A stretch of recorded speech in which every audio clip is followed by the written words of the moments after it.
स्वागत है दोस्तों। आज के मुख्य समाचार में आज देश और दुनिया से कई अहम और बड़ी खबर आ रही है। बात करेंगे हर खबर पर विस्तार से। हम न किसी से डरे थे और न डरेंगे जब तक नीला आसमान। रामपुर में प्रचार के बीच बोले आजम खान। वहीं अगली बड़ी खबर में आपको बताएंगे। भरम में रखकर इंजन खेल रही है भाजपा। अखिलेश बोले जो सीएम डीजीपी नहीं चुन पाए वो सरकार क्या चलाएंगे। इसी के साथ अगली बड़ी खबर में आपको बताएंगे। मोदी के मन की बात के खिलाफ आपका काम की बात को लेकर प्रदर्शन। एक और बड़ी अपडेट। कर्नाटक चुनाव। भाजपा ने कर्नाटक से लूटे 1.5 लाख करोड़। प्रचार के दौरान प्रियंका गांधी ने लगाए गंभीर आरोप। तो चलिए देख लेते आज की पहली बड़ी खबर। हम न किसी से डरे थे और न डरेंगे जब तक नीला आसमान। रामपुर में प्रचार के बीच आजम खान का बड़ा बयान। दरअसल दोस्तों, समाजवादी पार्टी के राष्ट्रीय महासचिव आजम खान रविवार को पैदल रामपुर की सड़कों पर निकले।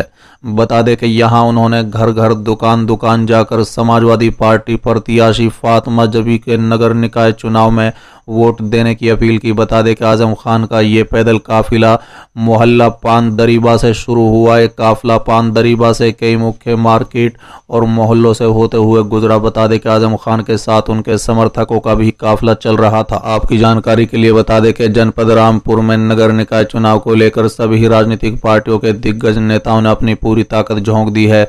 बीजेपी के राज्य मंत्री दानिश आजाद अंसारी ने भी रविवार को रामपुर के कई नगरों में जनसभाएं की। वहीं आजम खान ने भी समाजवादी पार्टी प्रत्याशी की जीत दिलाने के लिए पैदल मार्च किया और सपा प्रत्याशी के लिए वोट मांगे। बता दें कि इतना ही नहीं, सड़क पर आजम खान ने कार्यकर्ताओं को संबोधित किया। उन्होंने कहा है कि यहाँ एक नारा लग रहा था, मत पड़ो चक्कर में, कोई नहीं है टक्कर में। इस नारे पर तंज करते हुए आजम खान ने कहा है कि किसी की हिम्मत टक्कर की नहीं है। जब तक ये नीला आसमान हमारे सर पर है वही हमारा मुहाफिज यानी हमारा पालने वाला था, वही हमारा है वही रहेगा। हम उस मालिक के अलावा न किसी से डरे थे न डरेंगे। बस उसी का आगे झुके थे उसी का आगे झुकेंगे। आजम खान ने कहा है कि संसद हमने जीती, विधायक भी जीती है, इंशाल्लाह ये चेयरमैन भी जीतेंगे। बता दूं कि यूपी नगर निकाय चुनाव के लिए मतदान 4 अप्रैल और 11 मई को 2 चरणों में कराए जाएंगे। 13 मई को मतगणना होगी। चलिए अगली खबर। भरम में रखकर इंजन खेल रही है भाजपा। अखिलेश बोले जो सीएम डीजीपी नहीं चुन पाए वो सरकार क्या चलाएंगे। दरअसल दोस्तों, देवरिया में सपा के राष्ट्रीय अध्यक्ष अखिलेश यादव ने प्रदेश की योगी और केंद्र सरकार पर हमला बोलते हुए कहा कि डबल इंजन की सरकार जनता को भरम में रखकर इंजन खेल कर रही है। जो मुख्यमंत्री अपना डीजीपी तक नहीं चुन पाए वो सरकार क्या चलाएंगे। $1 बिलियन की अर्थव्यवस्था का सपना दिखाकर लगातार महंगाई बढ़ाते जा रहे हैं। साथ ही उन्होंने दावा किया है कि नगर निकाय चुनाव में इस बार सपा की ऐतिहासिक जीत होगी।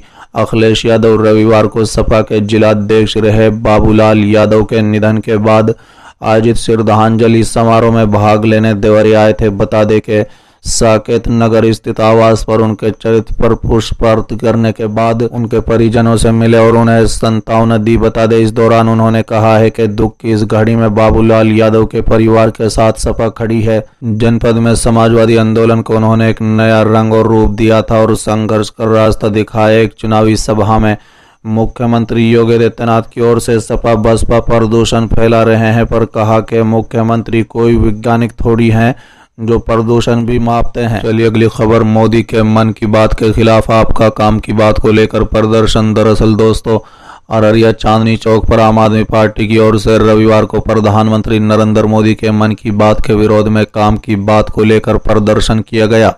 बता दें कि आम आदमी पार्टी के सीमांचल और कोसी जैन के जोनल प्रभारी और बिहार प्रदेश प्रवक्ता चंद्र भूषण के नेतृत्व में विरोध प्रदर्शन का कार्यक्रम आयोजित हुआ।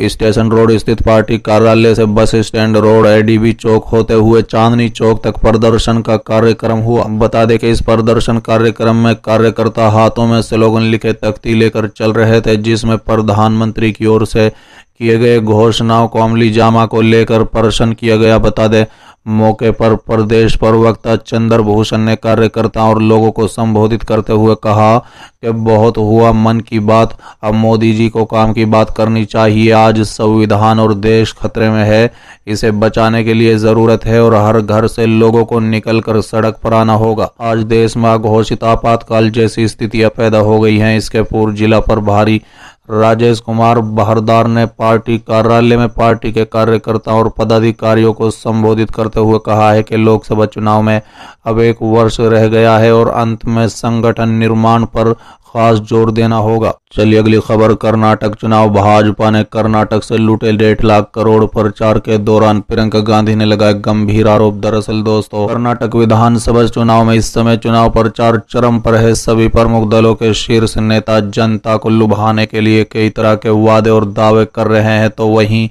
आरोप प्रत्यारोप का सिलसिला भी जारी है। बता दें कि इसी बीच रविवार 30 अप्रैल को कांग्रेस की राष्ट्रीय महासचिव प्रियंका गांधी वाड्रा ने भाजपा पर गंभीर इल्जाम लगाए। रिपोर्ट के अनुसार कर्नाटक के खानापुर में जनसभा को संबोधित करते हुए कांग्रेस महासचिव प्रियंका गांधी वाड्रा ने भाजपा पर निशाना साधते हुए कहा कि भाजपा की सरकार ने कर्नाटक से 1.5 लाख करोड़ रुपए लूटे हैं। उन्होंने कहा है कि लूट की झूठ की सरकार है।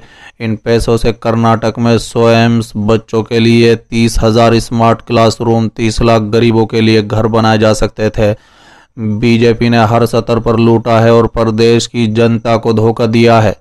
प्रियंका वाड्रा ने कहा है कि भाजपा ने विधायकों को खरीद कर कर्नाटक में एक ऐसी सरकार का गठन किया जिसकी नीयत शुरू से ही गलत थी। परिणाम यह हुआ कि राज्य में गवर्नेंस काम हो गया, सीएम बदले गए, विकास कार्य थम गए और भ्रष्टाचार हुआ। आज कर्नाटक की भाजपा सरकार 40% कमीशन सरकार के नाम से पहचानी जाती है। प्रियंका ने कहा है कि इस चुनाव में महंगाई, बेरोजगारी मुद्दे हैं।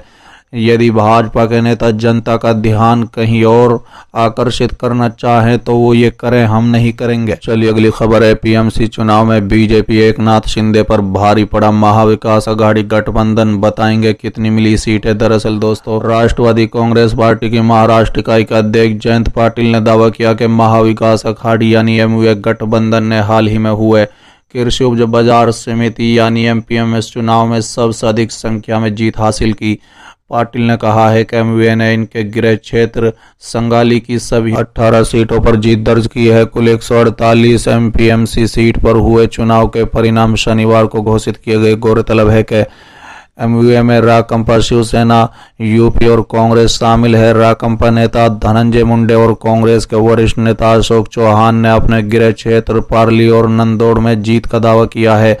वहीं भारतीय जनता पार्टी यानी भाजपा समर्थक एक पैनल ने पुणे कृषि उत्पाद बाजार समिति चुनाव में शनिवार को 18 में से 13 सीटों पर जीत दर्ज की, जबकि राष्ट्रवादी कांग्रेस पार्टी यानी राकंपा के सभी 4 उम्मीदवारों ने बारामती एमपीएमसी चुनाव में जीत हासिल की। एमपीएमसी अपने क्षेत्र में कृषि उत्पाद के थोक व्यापार का संचालन करती है। पुणे एमपीएमसी चुनाव 20 साल बाद शुक्रवार को हुए थे।